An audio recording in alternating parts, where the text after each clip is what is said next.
Are you wondering how the statistics of 2022 compare to the previous 4 years? Stay tuned to find out.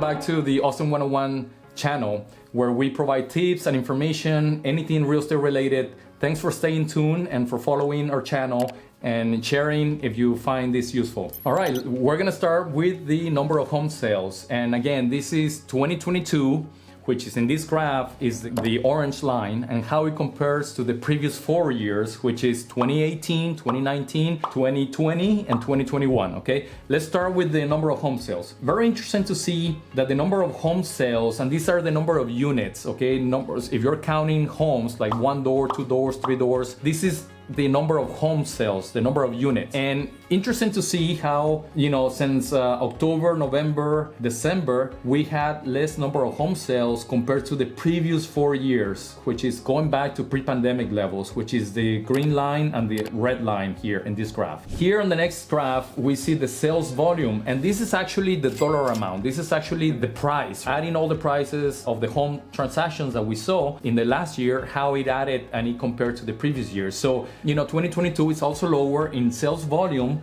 but it's still higher than pre-pandemic levels. It's still higher than 2018 and 2019. Now, the reason for this is even though we sell less number of units, we still see, the home prices were higher than pre-pandemic levels. So less homes for sale, but at a higher price range. On this one, we're looking at the median sales price. Very interesting to see how the year in 2022, which is again the orange line, we can see how it started at around $480,000. And interesting to see how it started going up January, February, March, April, and then in May was pretty much flat. And then that's when the interest rates really took off. So starting in May, interest rates go higher, it's more difficult for buyers to qualify, and it's more expensive for them to get into a home. Now, keep in mind that after September, all those price increases were kind of level off. It kind of flatted out a little bit. That's good sign, right? Good sign that we kind of reach the bottom, maybe. Nobody really knows what's going to happen to the price this year in 2023, but it's very interesting to see that the prices have leveled off a little bit and are not really going down. All right, another interesting point about this graph is that a lot of buyers right now, they're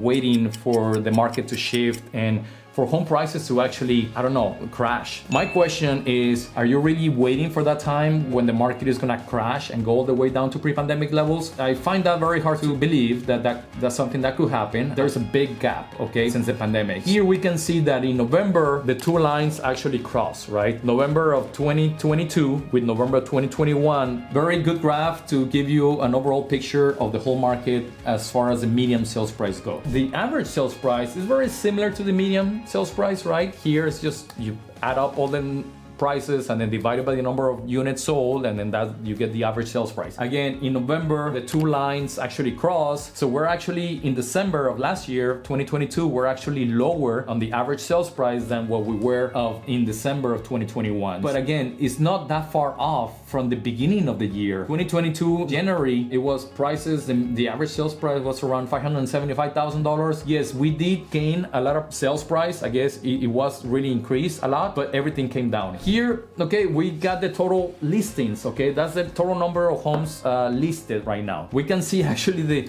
total number of listings is higher than pre-pandemic levels. Pre-pandemic levels is the green and the red line, and of course, way higher than the previous year, the pandemic 2021. We have so much more inventory right now than what we had in the past 5 years. And you can see here on the graphs that the number of listings actually started increasing. It started increasing around May, June, July, and that's because we always get new listings on the market, and some of the previous listings staying on the market longer, so they're kind of dragging behind, they're still there. And lastly, we got the months of inventory. We started the year in 2022 at 0.4 months of inventory. It actually went down at 0.3 months of inventory, which is less than 2 weeks of inventory. Last year we ended it actually at 2.7. The reason the months of inventory has actually come down is because a lot of people took the homes off the market, right? So we can see actually less listings there, less inventory. I hope this is useful. I hope it gives you an overall picture of 2022 and how it compared to pre-pandemic levels or the crazy years of 2020 and 2021. If you find this is